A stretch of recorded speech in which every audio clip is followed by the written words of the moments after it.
காரைக்கால் அடுத்த பச்சூரில் உள்ள ஸ்ரீ தர்மசாஸ்தா ஐயப்பன் ஆலயத்தில் மகர சங்கராந்தியை முன்னிட்டு நடைபெற்ற மகரஜோதி நிகழ்ச்சியில் ஏராளமானோர் கலந்து கொண்டு சுவாமி தரிசனம் செய்தனர். காரைக்கால் அடுத்த பச்சூரில் அமைந்துள்ள ஸ்ரீ தர்மசாஸ்தா ஐயப்பன் ஆலயத்தில் மகர சங்கராந்தியை முன்னிட்டு மகரஜோதி ஏற்றும் நிகழ்ச்சி விமர்சையாக நடைபெற்றது.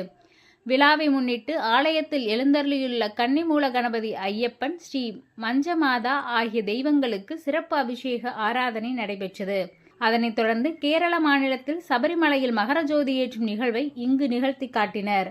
ஆலயத்தை ஒட்டி பொன்னம்பலமேடு போன்ற அமைப்பை ஏற்படுத்தி அதில் மகரஜோதி ஏற்றப்பட்டது.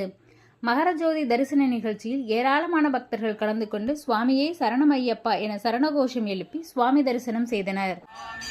ஐயப்போ ஐயப்போ சுவாமியே சுவாமி பாதம் ஐயப்ப பாதம்